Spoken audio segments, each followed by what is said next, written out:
प्रिय बच्चों, आज मैं पुनः आपके मध्य एक नए विषय को लेकर आया हूँ जो संस्कृत विषय से संबंधित है और यह बहुत ही महत्वपूर्ण है। यह प्रश्न हमेशा आता है और निश्चित है कि यह पेपरों में परीक्षा में आएगा ही आएगा। इसलिए आप इसको ध्यानपूर्वक समझने का प्रयास करेंगे जिससे कि आप परीक्षा में इसको अच्छी प्रकार से हल कर सकें। यह प्रश्न जो है मुख्यतः कक्षा 10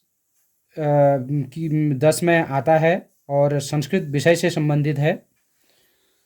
यहाँ पर एक प्रश्न हमेशा आता है कि जैसे आपको दिखाई दे रहा है, यहाँ पर प्रश्न आता है घटिकाम दृष्ट्वा शब्देषु लिखत, अर्थात घड़ी में देख करके एक घड़ियाँ बनाई हुई होती हैं, कुछ चित्र होते हैं घड़ी के, उसके नीचे समय लिखा रहता है अंकों में और उन अंकों को शब्दों में लिखना होता है। तो उसी के बारे में आज मैं आपको यहाँ पर बताने जा रहा हूँ। मैंने एक प्रश्न पत्र भी रखा हुआ है जो उदाहरण के लिए। तो यहाँ पर ये प्रश्न पत्र है, तो इसमें आप देख पा रहे होंगे कि लिखा है घटिकाम दृष्ट्वा शब्देषु लिखत नरेशः कदा किम करोति। यहाँ पर 4 घड़ियाँ बनाई गई हैं और इसके नीचे अंकों में समय लिखा है। जैसे पहली घड़ी में 5:30 बजा हुआ है, दूसरी घड़ी में 8:15 बजा हुआ है और तीसरी घड़ी में 9:45 हुआ है और चौथी घड़ी में 10 बजा है। और नीचे उसी से संबंधित 4 प्रश्न भी दिए गए हैं। जैसे नरेशः, ऊपर लिखा था प्रश्न कि नरेशः कदा किम करोति, तो नरेश किस समय क्या क्या करता है। तो पहला प्रश्न जैसे पहली घड़ी से संबंधित है, 5:30 बजे हैं, नरेशः प्रातः, यहाँ पर 5:30 है तो यहाँ पर 5:30 उत्तिष्ठति, 5:30 बजे वो उठता है। उसके बाद सह ... वादने अल्पाहारम करोति, 8:15 बजे वो अल्पाहार करता है। तो सब यहाँ पर 8:15 के लिए सपाद अष्टवादनम आएगा। वैसे ही तीसरी घड़ी में 9:45 हुआ है तो नरेशः कार्यालयम वादने गच्छति, तो पादोन 10 गच्छति। सह रात्रौ, यहाँ 10 बजा है तो 10 शयनम करोति। अब ये हमने ये कह तो दिया, लेकिन आप किस तरह से समझेंगे कि हम समय का ज्ञान सही कैसे कर सकते हैं। हो सकता है परीक्षा में इसके अतिरिक्त भी आएगा। तो वही मैं आज आपको बताने जा रहा हूँ कि किस तरह से आप कोई भी आपके लिए समय, किसी भी प्रकार का कोई समय आ जाए तो आप उसको हल कर लें।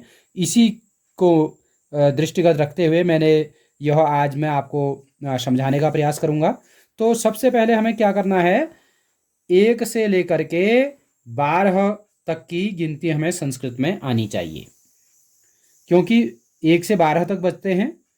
तो संस्कृत में 1 से 12 तक की गिनती किस प्रकार से होती है वो यहाँ पर है। जैसे 1 को 1, द्वि, त्रि, चतुर, पंच, षड, सप्त, अष्ट, नव, 10, एकादश और द्वादश। यहाँ पर मैंने ये कोष्टक में लिखा हुआ है, इसलिए लिखा है क्योंकि यहाँ पर स्पष्ट नहीं दिखाई दे रहा होगा, इसलिए मैंने यहाँ पर आगे लिख दिया है द्वादश।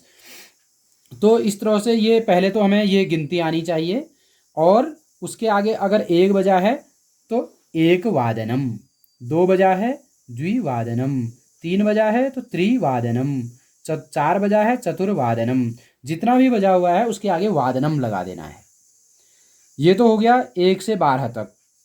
लेकिन ऐसा, इसके अतिरिक्त ऐसा भी हो सकता है कि 1:15 बजा हो या 1:30 बजा हो या 2:30 बजे हो, तो उसको हम क्या कहेंगे। तो वही यहाँ पर मैं बताने जा रहा हूँ आपको कि अगर 1:15 बजा है तो सपाद, सवा को बोलते हैं सपाद, तो और 1:30 को बोलते हैं सार्ध, पौने को बोलते हैं पादोना। तो अब ये सभी के साथ लागू होगा ऐसे ही कि जैसे 1:15 अगर बजा है तो सपाद 1 वादनम, सपाद द्विवादनम, सपाद त्रिवादनम।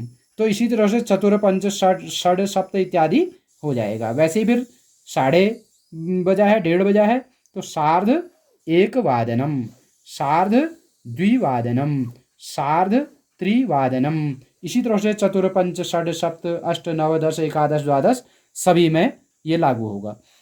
उसके बाद अब है कि हम पौने को क्या कहेंगे। तो पौने को यहाँ पर जैसे पादो न, तो इसको किस प्रकार से होगा, जैसे पौने एक बजा है, पादो न एक वादनम, पादो न द्विवादनम, पादो न त्रिवादनम, पादो न चतुर्वादनम। इस तरह से यहाँ पर उच्चारण किया जाएगा। तो हमेशा जो है शपाद, शार्द और पादोनो यह इन संख्याओं से पहले आएगा और वादनम बाद में आएगा।